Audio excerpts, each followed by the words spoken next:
to restrain correction, to put up correction to your children. Ang hindi pagpaparangal sa Diyos ay yung hindi mo binabalaan ang iyong anak sa mali nilang pag-uugali at buhay. Hello. Amen po ba? Sa aming 3 anak, pag nakikita ko yung pag-uugali ko sa kanila, paulit-ulit ko po itong pinapatutuo. May pinagmanahan kayo, ako, dahil yan ang ugali ko noon. Wala naman silang tutularan kundi ako. So, in that way, nag-create ako ng openness and transparency. At sila po ay nagbubukas. Ang katatagan po ng isang relasyon ay pag nadama ng isang party dun sa relationship that you are sincere and honest. Hello? Yun po yung lilikain mo sa iyong mga anak. That you are sincere and honest na yung ginagawa mong pagtutuwid sa kanila, masaktan man ang kanilang damdamin, ang tanging layunin nito ay para sa kanilang ikabubuti. At ang ating Diyos ay napakabuti at pinapahintulot na tayo mabigo. Pinapahintulot na idaan tayo sa krisis. Ang layunin ng Diyos para ikaw at ako'y maiiwas doon sa mga tukso na nasa sanlibutan. Amen po ba? Hindi po hinahangad ang yumaman. Hangarin mo na magikang maunlad sa relasyon mo sa Diyos at ang kayamanan ay kabuntot nung pagkamasunurin. Hindi po hinahanap ang kayamanan. Mailap po yan. Ang sabi po ng Biblia, but seek ye first the kingdom of God and His righteousness. Amen po ba? So, ihinto mo muna ang lahat ng iyong ginagawa at magsimula ka sa una. And all these things shall be added unto you. What are these things? It is connected with from verse 32. The desires of the worldly. Ang kanilang pinagsusumakitan ay ang kayamanan, ang kanilang pinagsusumakitan ay ang magtagumpay sila. Pero sila nagtitipon para ilipat sa mga matuwid. Hello. Kaya nga ating unawaing mabuti, ang ating paunlarin sa ating buhay mga tatay. At hindi lamang mga tatay, lahat tayo ang paunlarin natin ay ang paghahari ng Diyos. At naunawa natin ang paghahari ng Diyos ay pagpapahintulot na ang Diyos ang makapamuno, na ang Diyos ang masunod sa atin. Pera, hindi problema sa Diyos yan, yan ay solusyon. At hindi pera ang lunas sa ating problema. Ang lunas sa ating problema ay paglakad sa katotohanan. Amen po ba? Kaya nga pansinin po natin bakit magulo ang daigdig. Dahil hindi inuuna ng daigdig ang dapat maging una. At ang una ay ang mapagharian ng Diyos ang bawat tao. Wala pong tagumpay na magiging pangmatagalan kung hindi inuna ang Diyos.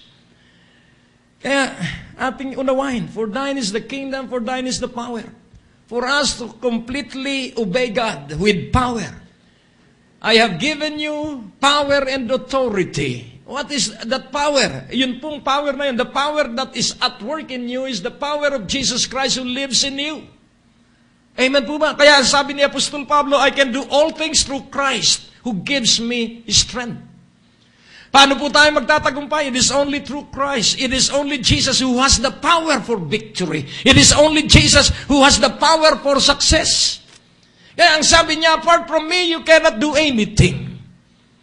So napakaliwanag po. Kaya pag iyong pinabayaan ang buhay mong relasyon sa Panginoong Hesukristo at pag hindi mo kinakausap araw-araw ang Panginoong Hesukristo, mamumroblema ka. At yung problema ay hihikayatin ka para magsentro ka ay sa problema at magsentro ka ay sa mga material na inaakala nating solusyon doon sa ating problema. No, the solution starts in our relationship with Jesus. All problems, the solution is in Jesus Christ. Lahat po ng suliranin, ang lunas ay hawak ng Panginoong Hesukristo because Jesus has all the wisdom. And when He give wisdom, He give also knowledge.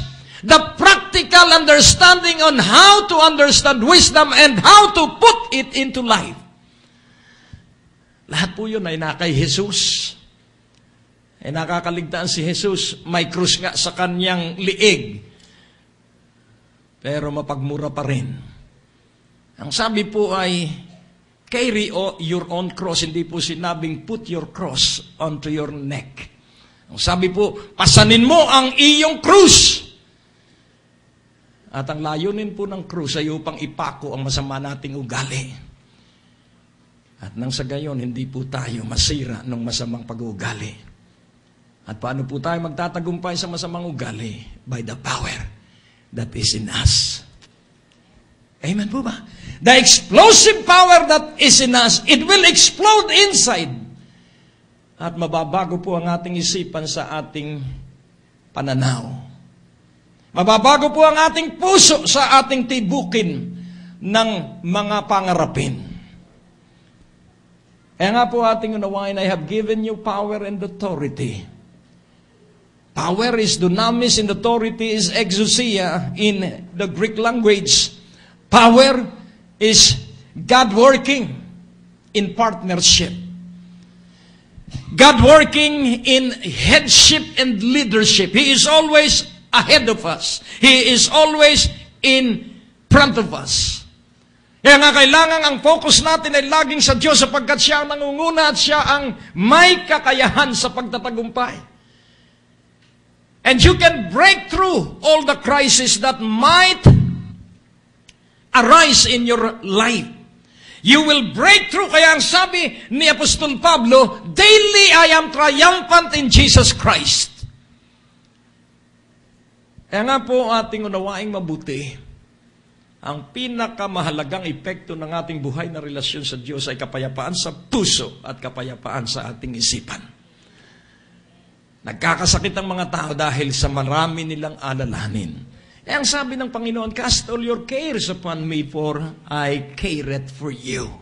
Ano po ang ibig sabihin, I care it for you? Let me carry your load. Pero ang ginagawa ng iba, kakahiya po sa iyo, Panginoon. That is ignorance. That is plain and simple ignorance. Jesus is here to carry our load. Amen po ba? Simple lang, Panginoon, hindi ko po kaya ito. Pero alam kong sa kapangyarihan mo, kayang-kaya mo ito. Amen po ba? Kaya nga, maaring problema mo ngayon pera. Pero ang sabi ng Panginoon, maaring problema mo ay asawa mo o anak mo.